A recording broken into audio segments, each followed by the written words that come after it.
Heyrðu, þá förum við í þriðja hlutin, þannig að það er nóg nýtt í þessari viku. Ég vonandi dæmi sem ég tek núna eftir svona tengir þetta allt saman.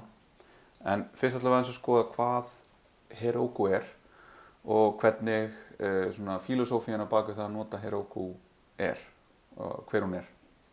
En Heroku er sem sagt platform as a service.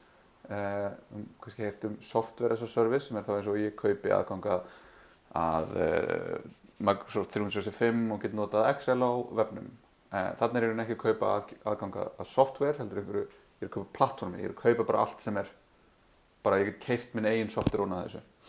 Og þetta sem á móti keyrir ofan á AWS, Amazon Web Services, sem er þá svona skýjaþjónusta, það sem getur provisionað eða búið til þínar eigin vélar sem getur síðan keyrt einhvern ákveðinn hugbúnað.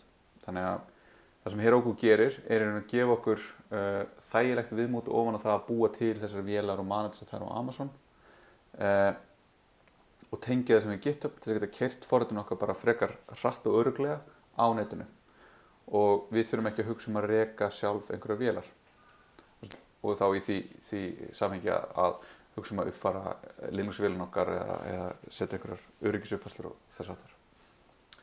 Og það sem að Heroku kallar svona keyrandi forrit er app og þau nota líka orðið Dino, en það er kannski bara út af því að þetta er orðið það gömul þjónusta. Ef þetta verið gert í dag þá myndi Dino hugsanlega vera kallað container og þá í samanskapi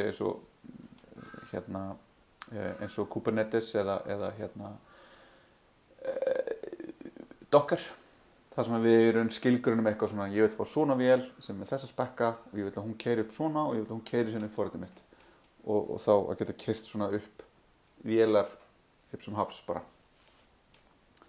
En til þess að nota þjónustunni á Heroku þá skráum við okkur inn á heroku.com og það er sett frítt plan og það er tengt síðan inn í GitHub. Hvað heitir það? GitHub Student Developer Pack gegnum GitHub Student. Þannig að þið ættu endilega, þetta er vitlauslingur, að þið ættu endilega að nýta ykkur og skrá ykkur í gegnum þetta, þar sem þið fáið meira en þið skráðu ykkur bara í gegnum þetta venjulega fría plan. En þegar þið eru komið með það, þá getum við búið sér til nýtt app og við getum síðan tengt forritun okkar með GitHub eða í gegnum CLI-tool sem Heroku býður upp á.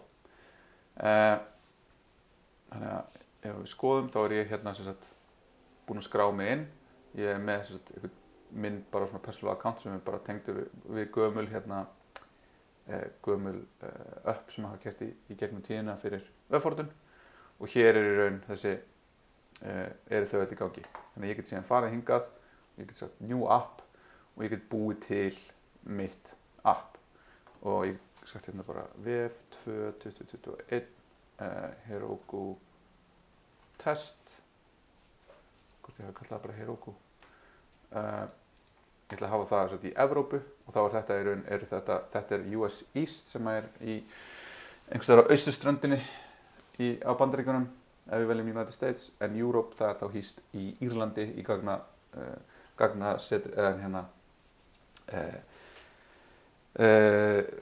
gagnaverinu sem Amazon er með þar.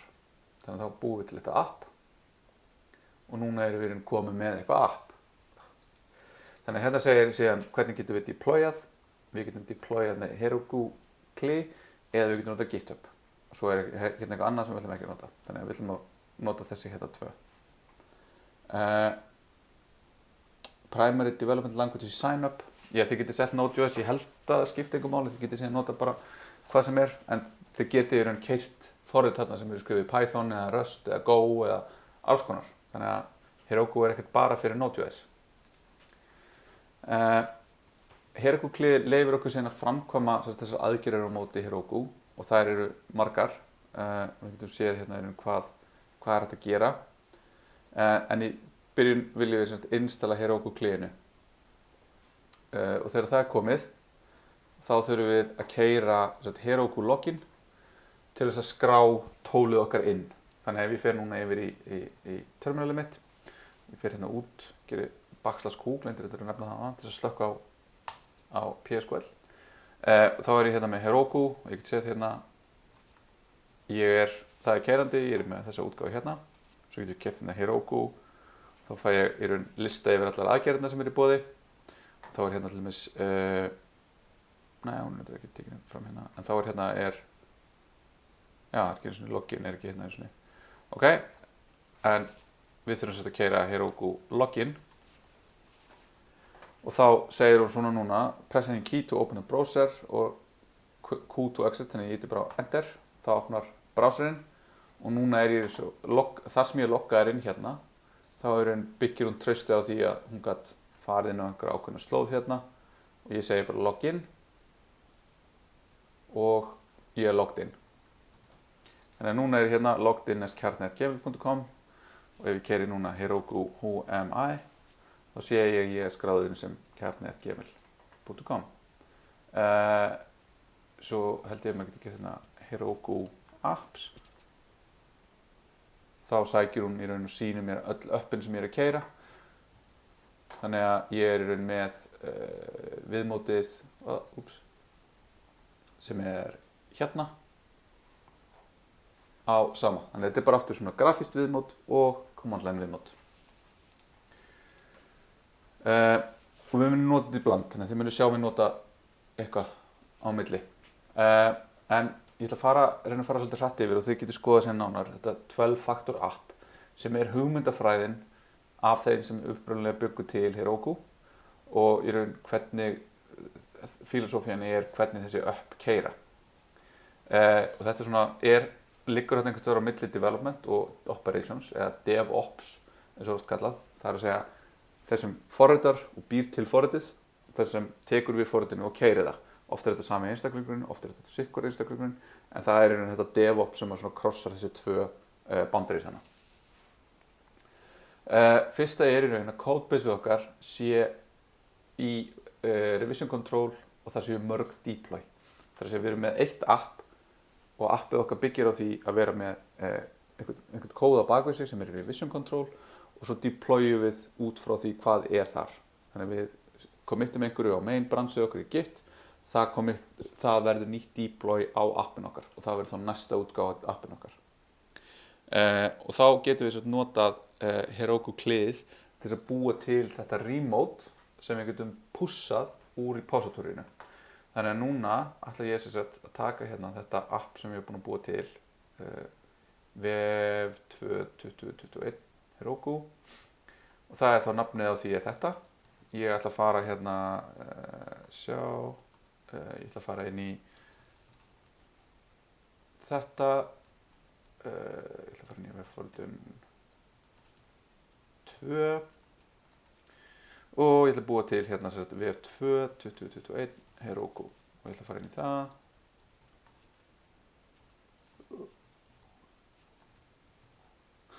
Svona, og ég ætla að búa til nýtt Git hérna.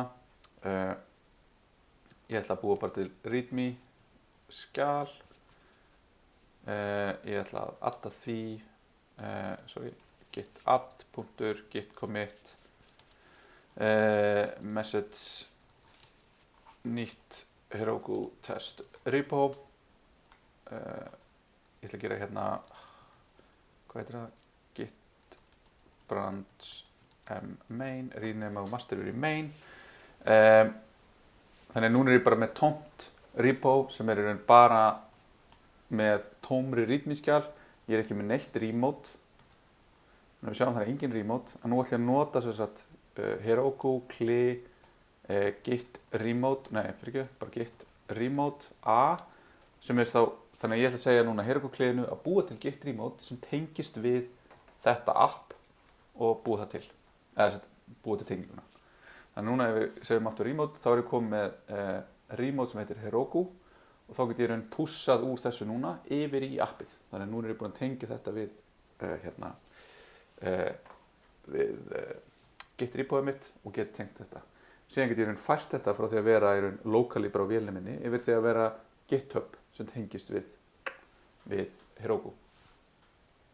Þannig að núna getum við síðan git push Heroku master eða main eða git push branch master eða main, ég þarf að uppfæra þetta hérna, ef við viljum íta ákveðnum bransi á Heroku. Þannig að við sjáum þá eftir. Þannig að núna erum við með eitt codebase og svo erum við að deploya því á marga staði, hvort sem það er hérna eitthvað developer hjá mér, þú veist það er bara vélni minni, það er einhverjum staging þjón, það er einhverjum production þjón, þetta kemur allt frá sama codebaseinu. Síðan erum við með dependencies og explicitly declare and isolate dependencies. Og þetta náttúrulega bara passar afskaplega vel við, af því að það er mjög slæmt að hafa einhver svona obein dependencies, það er að segja það er eitthvað sem ég þarf og þú þarf bara að vita það að þú þarfst að installa þessari útgáfu á þessu tóli á vélinni, annars mun þetta ekki keyra. Þannig að við erum bara að segja nákvæmlega hvað við þurfum til þess að Heroku geti keyrt appið okkar. Og þar kemur náttúrulega package.json inn, að package.json er með nákvæmlega það sem við þurfum til þess að appið okkar keyri. Síðan er configið og við viljum geyma það í environmentinu, í umhverfinu. Þannig að það er ekki tengt, það er ekki inn í codebaseinu okkar, heldur kemur það sem auka inn í deployið okkar. Af því þær eru það sem er ólíkt á milli deploya. Ef ég er til dæmis að vinna á vélinni minni og ég tengist gagnagrunni mínum á localhost og hann heitir eitthvað test, en á staging vélinni sem er einhvers annars staðar, það er að keyra bara á einhverju vél sem er með lykilorð og notendanafn og gagnagrunnin heitir eitthvað allt annað og síðan sama eitthvað allt annað fyrir production grunnin. Þannig að þá viljum við hafa þetta óháð codebaseinu okkar. Og þetta er þá tengt þetta að geyma í umhverfinu.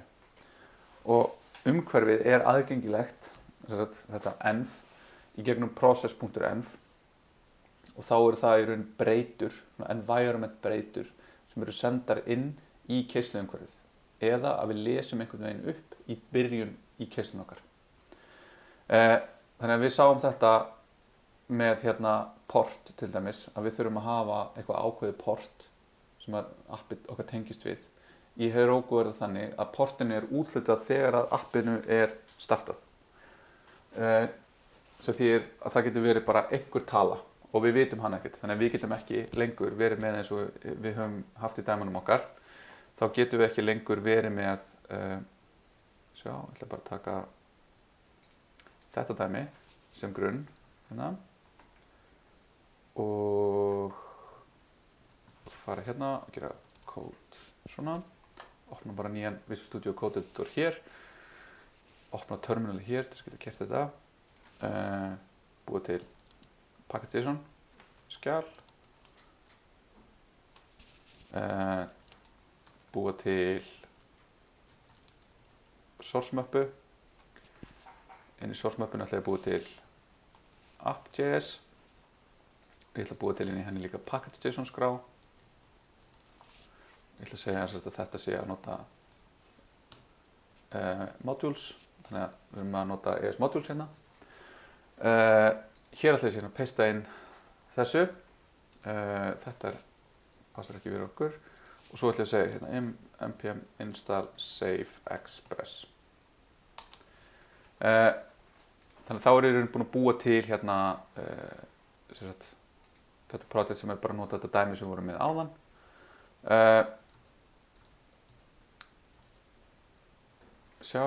Og svo núna er ég með þessu dæmi hér, ég er með fast þetta hérna port. Þannig að þetta mun virka á minni vél. Þannig að núna keyri ég hérna, ég ætla að segja hérna skilgreina aðgerð sem að Heroku mun nota til að starta projektinu okkur sem er npm start. Það á að vera node source app.js. Okay. Þannig að núna er keyrt npm start og það keyrði node source app.js en það gerðist ekki neitt af því ég gleymdi að vista. En nú keyri það aftur og nú fæ ég raun serverinn með keyrandi og ég kom með dæmi sem við vorum að skoða áðan. Postgame undefined af því að ég hef pottet gleymt að undúa í dæminu að taka út hérna ég hendi þessu. Vistum þetta og förum aftur hingað. Notum þetta svo við höfum actually eitthvað í body. Nú þurfum við npm starta aftur, sem þetta restarta serverunum af því að við erum ekki að keyra nodemon. Keyrum hérna 1, 2, 3, senda, ég fæ 1, 2, 3. Ok, þetta er að keyra á vélinni minni. En núna ætla ég að reyna að láta þetta keyra á Heroku. Okay? Þannig að núna ætla ég að segja bara hérna git add punktur, ætti öllu í GitHub, í Git, já, hérna, fyrsta útgáfa, það fór allt node modules inn, git rm node modules, bara svona. Ég glemdi að búa til hérna git ignore, þannig ég ætla að fara inn í git ignore, ég ætla að segja node modules og nú ætla ég að sjá hérna git status. Ok, þetta er svo að vera burt með allt draslið úr því, git add.git commit, fjarlægja node modules úr git, svona. Og nú er ég git push gerir ekki neitt, því ég er ekki búinn að skilgreina hvert það á að fara. Þannig ég ætla að gera núna git push Heroku main. Þannig að núna tek ég þetta og ég keyri núna kóðan minn yfir á Heroku. Þannig að núna tekur Heroku við hérna. Þá sjáum við í raun hvað gerist. Hún byrjar að builda appið okkar á Heroku 20 staknum. Node.js app detected.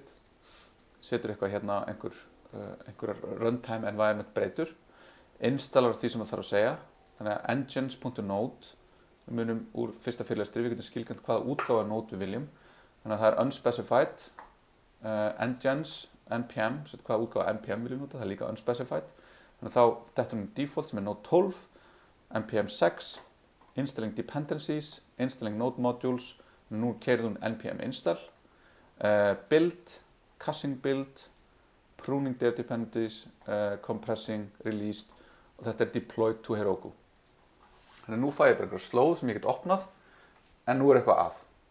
Þannig að nú er eitthvað í gangi, þannig að nú get ég notað Heroku klið og gert Heroku logs og þá fæ ég loggana sem eru að gerast.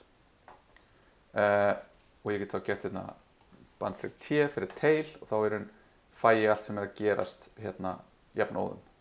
Þannig að hér er ekkert að svara. Hérna sjáum við það sem við sáum áðan þegar við keyrum þetta locally, að það gerðist.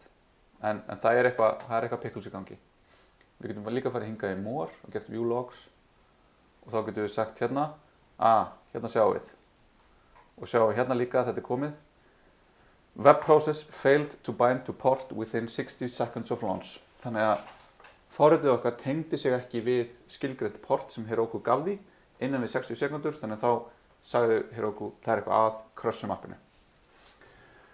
Og þá kemur hérna það sem við þurfum, að við þurfum einhvern veginn að koma þessum upplýsingum inn í forritið okkar. Og þá getum við lesið það úr prósessinu og þá mun í raun breytan heita í tilfelli Heroku port og við getum þá lesið það svona út og þá getum við breytt þessu porti eftir þörfum með því að nota umhverfisbreytingar. Og þetta getur þá líka átt við gagnagrunnina, að það tengist einhvern veginn gagnagrunninu öðruvísi þegar ég er að keyra þetta locally eða þegar ég er að keyra þetta á Heroku eða bara milli forritana og þá viljum við geyma þessar upplýsingar í env-skrá og nota pakkar sem heitir .env til að lesa úr henni inn í inn í forritið okkar þegar við keyrum hana. Og þessi skrá mun geyma alls konar lindamál, eins og til dæmis bara lyklana inn í gagnagrunninn okkar. Ef einhver myndi komast yfir þá yfir production grunnin okkar, þá var einhver að geta komast yfir gögn sem ætti alls ekkert að komast yfir. Þannig að við viljum líka að hún sé ekki geymd í Git. Þá erum við að leka hugsanlega mjög alvarlegum upplýsingum, eða sensitífum upplýsingum. Þannig að byrjum að því að segja hérna bara .env á ekki að vera inn í Git ignore, á ekki að vera inn í Git. Búum til .env, segjum hérna port jafnt og 3000, þannig þetta er það sem við ætlum að keyra bara í development. Förum síðan í appið okkar hérna, sækjum .env pakkan, sækjum úr environmentinu port, köllum þá breytir bara port. Ef hún er ekki skilgreind, þá hún að vera skilgreind sem 3000. Það er að segja ef að port er lesið úr env, þá er það flott. Við bindum við breytuna port ef það er ekkert gildi þá fara það sjálfkrafa gildi 3000. Þetta ætlum við að destructa út úr process.env og þá ætlum við að taka þessa breytu og nota hann í staðinn fyrir þessa hér. Og síðan með Heroku þá þurfum við líka að fjarlægja hostname. Þannig að við þurfum að hafa þetta nákvæmlega svona. Þá getum við bara sagt hérna localhost. Svona. En nú erum við eftir í rauninni að láta þannig að þetta virki. Þannig að núna ef við keyrum þetta locally þá mun í rauninni port ekki vera skilgreint hjá okkur. Því við höfum eftir að ná í .env pakkan. Þannig að við náum í hann hérna. Og við segjum svo .env.config. Og þetta mun lesa loads.env file contents into process.env. Þannig að núna mun process.env innihalda gögnin okkar. En nú getum við prófað þetta hérna locally. Nú getum við gert npm start 3000. Við getum farið í env og sagt 3004 og gert þetta 3004. Og við sjáum hérna 3004 og appi keyrir. Ok, þannig að núna getum við sagt git add punktur, git commit message feed bæta við .env og port. Ok, svo getum við gert git push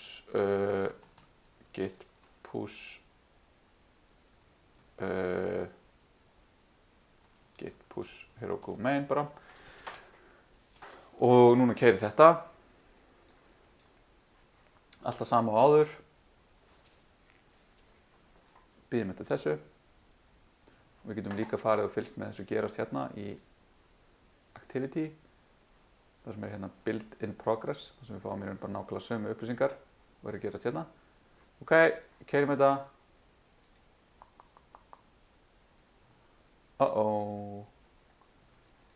Hvað er nú að? Jú, þetta kom þetta.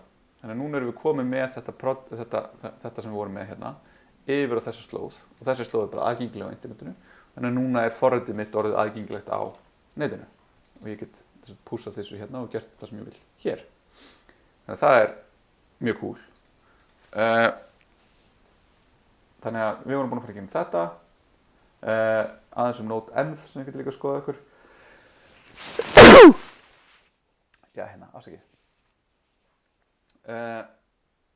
Og node.env mun til dæmis keyra í Heroku sem production en keyrir hjá okkur þegar við erum að keyra hérna sem development. Og þetta er í raun þetta að fjarlægja hugsanlega einhverja debugging upplýsingar, einhverju sem að hægir á forritinu og það er í raun mismunandi eftir hvort við erum að keyra development eða production.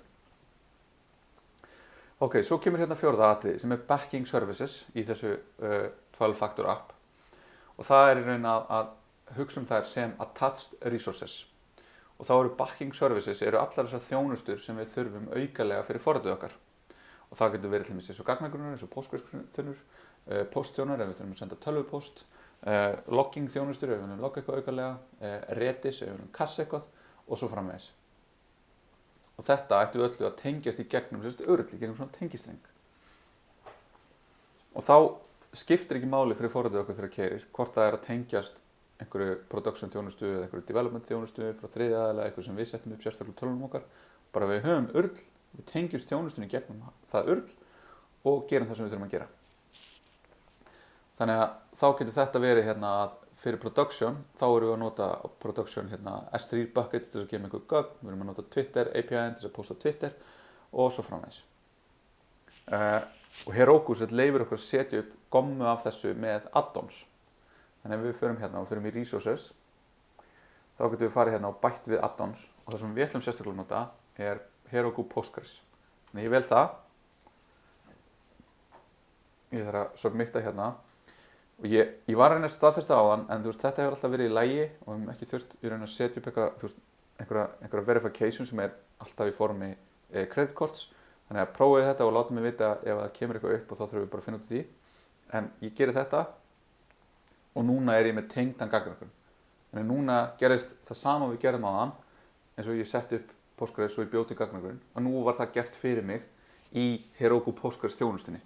Þannig að núna er ég bara komið með gagnagrunn sem ég get notað, búið til töflur og gert það sem ég vil. Hann er þetta hobby dev og við getum skoðað hérna. Takmarkin á honum er sem sagt ókeypis, þetta er allt saman ókeypis en það sem ég er að nota, er að, já, hún er bara að opna gagnagrunnin minn sjálfan, ég vildi bara fara á dev-setterið,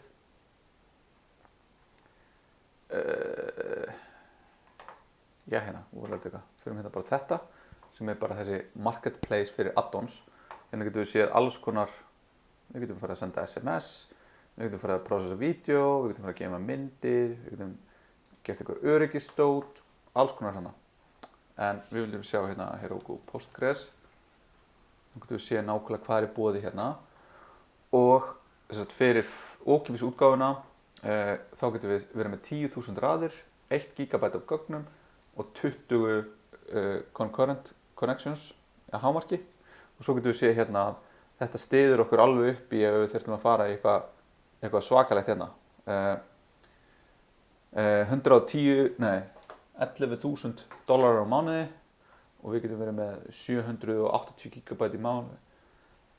Já, þetta er per gagnagrunn. Þannig að þetta hérna við erum að kaupa okkur gagnagrunn sem getur verið með alltaf 4 TB niður í það við getum verið með 1 GB. Þannig að þarna við bara að skala okkur upp. Bara eitthvað, ok, hobby-dótið okkar, það er einhver farin að nota, kannski borgum við $9 á mánuði og getum verið með 10 sinnum meira af gögnum hendinni.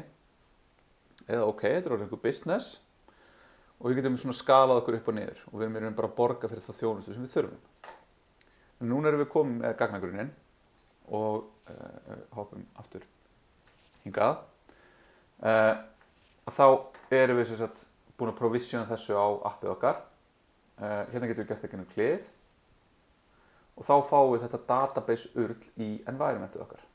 Þannig að ég fer núna hérna í settings, ég fer í config vars hér, þá er ég komin hérna með þessar upplýsingar og þetta er sambærilegt því að hafa þessar upplýsingar hérna. Þannig að núna er þetta það sem gerir á Heroku en ég vil að þetta sé annað database á localhost hjá mér þegar ég ætla að vera að vinna á local database mínum þar sem ég er bara að þróa, ég ætla ekki að vera fyrkt í einhverjum gagnagrunn út í heimi. Þannig að við slum taka hérna þessar upplýsingar bara hérna, tökum þetta, hoppum í henggluggan okkar, tökum hérna til hliðar, pestum þessu hérna inn, npm install save pg, þannig að við getum að bæta við pg, þannig að við getum notað þetta. Og nú er gott að aðskilja þetta og hafa eitthvað hérna sem heitir eitthvað db.js, þar sem við erum í raun með eina skrá sem sér allar tengingarna við gagnagrunnin okkar. Þannig að, og þetta er hérna, ég vísa í skjölun þarna í fyrirlestra upplýsingunum frá þeim sem býr til pakkan, þar sem hann lýsir því hvaða kosti þetta hefur. Þannig að við ætlum í raun að vera með, höfum þetta hérna, við ætlum að hafa þetta, við ætlum að vera með þetta, en núna kemur hérna lykillinn, nú erum við ekki að festa þessar upplýsingar inn í kóðan okkar. Nú erum við að lesa þetta úr environmentinu og þetta er mjög mikilvægur punktur. Það er margir sem að klikka á þessu að við viljum lesa þetta úr environmentinu. Þannig að við viljum aldrei hafa hardkóða strengi með tengiupplýsingum inn í forritinu okkar. Þannig að þá gerum við eins og við vorum að með portið og við segjum hérna const database url á að vera connection string og við ætlum að lesa það úr process.env. Þannig að núna verður þessi strengur lesin úr þessu og við getum jafnvel sagt hérna if not connection string, þá viljum við bara segja hérna console error vantar database url og process exit 1. Þannig að við bara beilum ef við getum þetta ekki, því við verðum að hafa þetta. Þetta er bara til þess við getum talað um gagnagrunnin. Ok, þannig að við erum komið með pool hérna, athugum þetta og núna viljum við ekki hafa svona eitthvað main, heldur viljum við bara geta búið til þetta query. Þannig að við ætlum að hafa hérna fall export async function query og það ætla að taka inn bara eitthvað query og það er bara eitthvað Q hérna og þá er það query sem við ætlum að keyra. Þannig að núna erum við komið með fall hérna sem að opnar eða fær tengingu úr connection poolinu, framkvæmir queryið okkar á móti gagnagrunnum Ég ætla að skila hérna return result og segir okkur ef eitthvað kemur upp á og lókum leifir þess að fara aftur yfir í connection poolið. Þannig að núna erum við komið með þetta til þess að sækja eitthvað úr grunninum. Þannig að þá getum við fara eftir hérna í appið okkar. Við ætlum að segja bara hérna text, þetta á að verða name og við ætlum bara að geta vistað nafnið á þeim sem sendir það inn hérna. Ok. Já, losa okkur við þetta. Þannig að núna ætlum við að búa til að lokum eitt auka skjal hérna sem heitir bara skema.skl. Ætlum að hafa það hérna í rótinni. Skema.skl og hérna ætlum við að reyna að skilgreina hvernig gagnagrunnur okkar lítur út. Og þá verður það aftur það sem við vorum að gera í dæminu hérna í seinasta fyrirlestri fyrir Postgres. Að við erum með eitthvað svona og við ætlum í raun bara að hafa þetta create table. Förum hérna yfir og við ætlum bara að hafa í raun þetta ID og name. Við ætlum bara hérna fá þessar tvær upplýsingar. Ok, þannig að núna get ég búið til gagnagrunnin hérna. VF2 Heroku, PSQL, VF2 Heroku, búið til skemað. Já, kallum það bara people, allt í góðu. Ok, ég er búinn að búa til töfluna. Þannig að núna ætlum ég að fara inn í gagnagrunnin. VF2 Heroku. Insert into people, name, values. Óli. Skóli. Já, það er gott. Svona, þannig að nú er komin tvær raðir inn í töfluna. Nú ætlum ég að fara hérna í app hér og ég ætla að segja þess að hérna áður en ég sendi út þetta, þá ætlum ég að gera hérna bara eitthvað breytu. Þetta er aftur við myndum vilja nota hérna eitthvað eins og EUS template, þetta verður svolítið vesen. Þannig ég ætla að hafa hérna names og names er að vera bara öll nöfnin bara í röð úr gagnagrunninum sem eru til núna í dag. Þannig að þá ætla ég að segja hérna sem sagt const names eða result er query. Nú get ég ítt hérna tab á importer query og þá verður það hérna select stjarna from people og það verður þá eitthvað result hérna og loggum út result. Segjum bara eitthvað const names eða bara eitthvað tómustrengur hérna, vantar nöfnin. Þannig að núna ætlum við að keyra appið okkur locally. Störtum því, upp og sí, það er eitthvað við sem hérna cannot find já, vantar hérna .js svona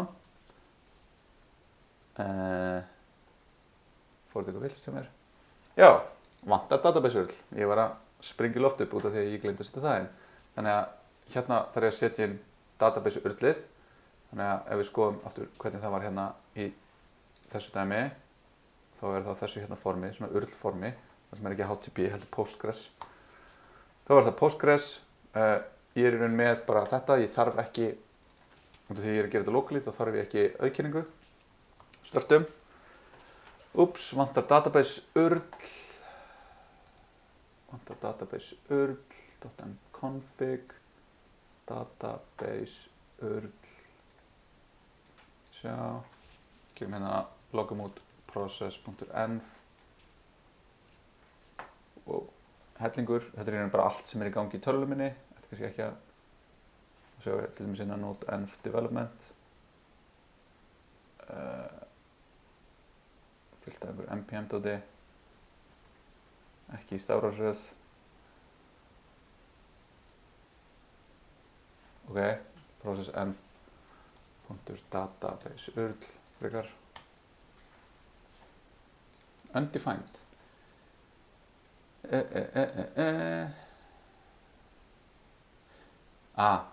ég byrja nú við okkur virkar þetta ekki sko, það getur verið út af því að við erum að keyra appi hérna úr source og envið er ekki inn í source þannig bara sem flýti setjum það hingað prófum hvort það lagi eitthvað nei, það lagaði ekki við erum að importa .env af því að þá er að vera, það ætti að vera nóg, út af því að það á að vera nóg að gera það hérna einu sinni, en vissulega gæti það, já, það er rétt, þetta er réttur punktur út af því að við erum að keyra þetta eftir að við erum búin að gera þetta, þannig að það sem við þurfum að gera er að gera þetta svona, keyra þetta áður en við importum sem að lætur þetta verða að gildi, nei, ok, prófum þá hitt, prófum þetta, nei, ok, prófum þá þetta geti hafa spilað saman, þarna kom þetta, ok, þannig að nú getum við verifæð þetta, að ef við keyrum þetta svona, ok, þannig að það er eitthvað, því ég hef alltaf notað þetta bara með hérna hinu, þannig að nú erum við lendið í einu af þessu sem ég talaði að getur lendið einhverjum vandræði með þetta út af hérna modules, þannig að við þurfum að hafa þetta þarna líka. Ok, þá er þetta komið hérna, förum hingað, sjáum hvað er, já það er promise, þannig að við þurfum að fara aftur hérna og ég er ekki alveg kannski sprungin tíma en seinast en ég er samt sem áður sprungin tíma þannig að þið bara droppið við liðin en ég ætla að klára dæmið að þeim enda að geta vista þetta í hérna í gagnagrunnin. Þannig hérna þarf ég að gera núna async middleware að því ég er að bíða eftir queryinu. Ok, sjáum hérna, ok, names, við fáum hérna rows, þannig að result.rows inniheldur Óli og Skóli. Þannig að ég ætla að gera hérna const rows jafnt og result.rows og svo verður þá names, verður þá rows.map, þá ætla ég að taka fyrir hvert row, ætla að taka name og þá verður ég með fylki sem er bara með strengjunum sem eru name og ég ætla að joina þau á kommu. Svona, restart. Þannig að núna fæ ég Óli Skóli og nú vil ég geta gert hérna Hóli og það ætti þá að bætast við. Þannig að ég ætla að bæta því núna við. Ég posta hér og þá fæ ég const name er þá recbody.name. Hérna vantar alla villumeðhöndlun og allt svona hreinsun í kringum þetta. Þannig að við ætlum að fá name hérna, logum það út bara svona til að vita hvað við erum að gera. Síðan ætla ég að búa til query núna sem að insertar þessu nafni inn í gagnagrunnin. Þannig að þá ætla ég eftir að nota query const result await query og þá ætla ég að setja hérna insert into people name values og hérna kemur mjög kritísku punktur. Það geti einhver sagt, ok, values bara plus name svona það er ekki góð svona og þá er það bara eitthvað babu þetta er handvitlaust að þegar núna ef einhver sendir eitthvað inn sem er ljótt og gerir eitthvað af sér þá mun það geta droppað öllum gögnum í gagnagrunnum okkar geta tekið yfir gagnagrunnssvílun okkar gert alls konar óskunda þannig hérna alltaf parameterized queries. Þannig hérna þetta. Þá þarfum við einhvern veginn að senda þessi gögnin. Þannig þá setjum við hérna í fylki og eftir, name. Þá þarfum við að breyta type signatureinn á þessu í því að taka við values sem er þá bara, values sem er þá bara default tóma fylkið og það fer hérna inn í þetta. Ok, þannig núna er ég með þetta og þá get ég sett núna er ég búinn að gera þetta, þannig að nú ætla ég að framkvæma svona post redirect get þannig að núna ætla ég að gera res redirect á forstíðuna og sjáum hvort að þetta gangi nei, það er einhverja villur hérna hjá okkur await aftur, það er þetta klassíska þegar maður er að flýta sér gleyma að setja async á hlutina ok, nú er þetta að keyra Hóli eitthvað gerist eitthvað fór úrskeiðis sjáu eitthvað hérna í error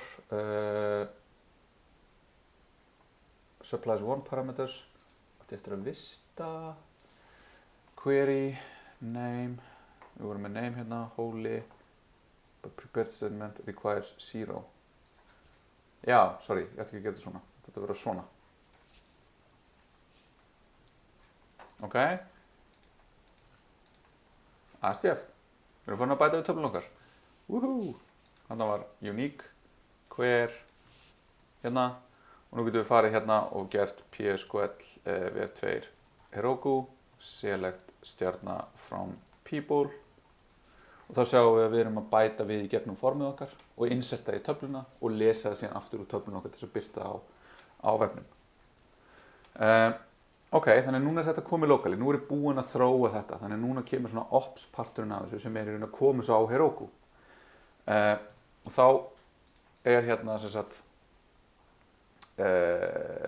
þetta, bara geymum þetta hérna, getur skoðað þetta sjálf, sama með þetta, með prósessuna, hvernig við getum skalað upp og niður, hvernig, þegar við getum hérna í raun keyrt mismunandi, við getum keyrt web prósessa og við getum keyrt svona database prósessa sem sjáum að hugsa bara databaseinu eða eitthvað svoleiðis.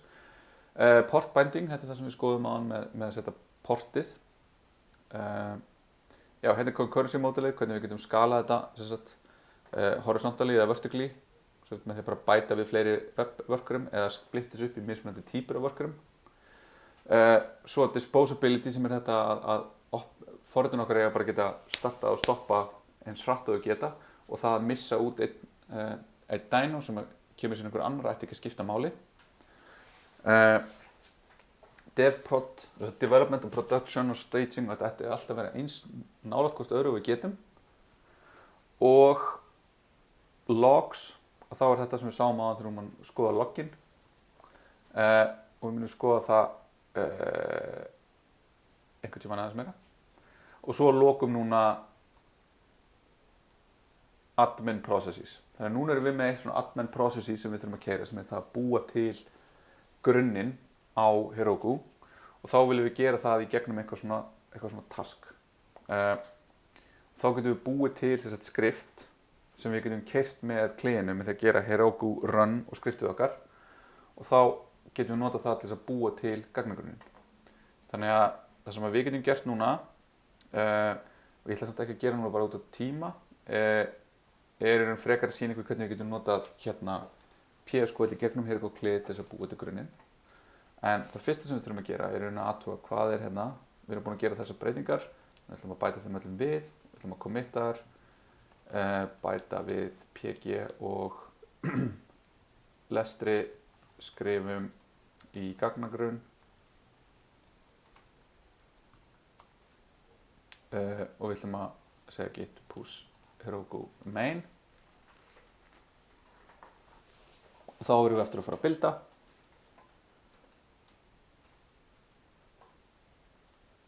og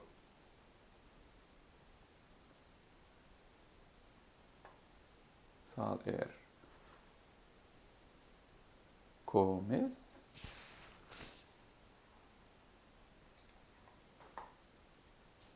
og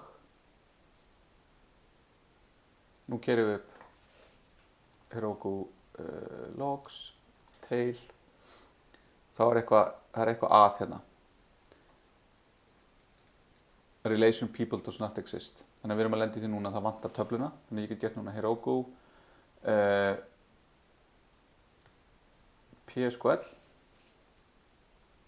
sem leyfir mér að keyra þá PSQL á Postgres grunnum sem er að keyra á Heroku.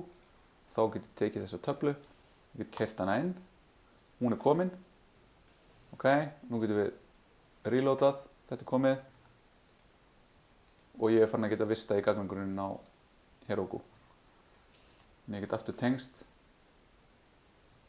select stjarna from people og nú er ég með tvo gagnagrunna sem eru sitt á hvað að geyma gögnin, locally þar sem ég er að developa lausnina mína og svo Heroku þar sem ég er að hérna, setja þetta allt saman upp. Þá er seinasta skrifið er hérna sjá svona ég er hérna með Heroku gaur og ég ætla að adda þessu repoi svona þannig núna ætla ég að segja þess að git push origin og setja main sem upstreamið, svona. Og nú er með 2 remote, ég er með þess að Heroku og ég er með GitHub og nú ætla ég að tengja þess að þetta við þetta. En þá get ég farið hérna í deploy, við getum farið í GitHub, ég get gett connect to GitHub og þá þarf að gefa leyfi á því að ég megi tengjast, þannig að nú ætla ég að velja hérna webfyrirtunar organizationið til að leita að Heroku, fæ upp þetta repo, tengi, enable automatic deploys og svo get ég deployað ykkur ákveðnu bransi. En núna, ef ég fer sérst hérna og ég ætla að breyta appinu og ég ætla að segja bara hérna í grunninn hérna bara eitthvað nafnalisti, committa því, bæta við titli, pússa því, það fer þá á origin, við sjáum það gerast hérna, bæta við titli, svo fer ég núna í Heroku, ég fer hérna í activity og nú sé ég hérna að þetta triggeraði nýtt build út af því að ég committaði nýju hérna, ég deployaði nýju, ég set hérna compare diff, ég deployaði þessu, já ok, þetta hérna fyrirgefið er það sem ég deployaði og núna var ég að breyta þessu og núna þurfti ég ekki lengur að keyra þetta í gegnum command line hérna. Þannig að núna gætu margir verið að vinna í teymi og svo lengi sem einhver committar á main þá er það sett inn á Heroku og keyrir sig sjálft upp á Heroku. Þannig að nú getum við farið og keyrt, skoða hérna einhverstaðar vefinn okkar, ekki þennan, svona.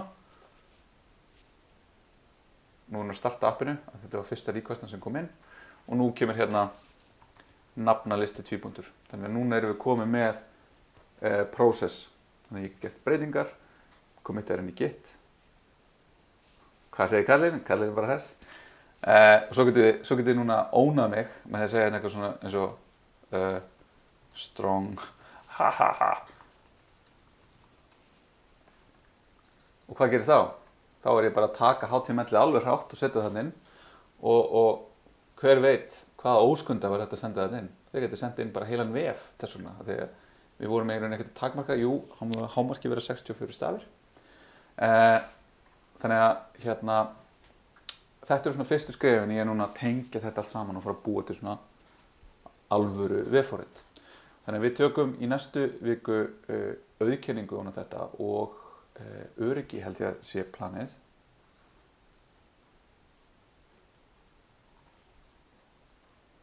Nei, úps. Svona. Jú, vefþjónustur og öryggi. Já, fyrir ekki auðkenning. Auðkenning kemur í vikuna eftir. Þannig að við ætlum að skoða fyrstu svona hvernig hérna vefþjónusturnar verða. Og oh my god, ég ætla eftir að kynna verkefni. Ég skal taka það bara sér núna, klára það sem ég ætla eftir að klára eitt. Og svo skal ég senda ykkur á bara þegar það er komið og ég gera það bara núna og teka upp vídeo og senda inn á YouTube. En ég þarf greinilega ennþá að vanda mig í tímastjórnun. Ég ætla að hætta að taka upp núna.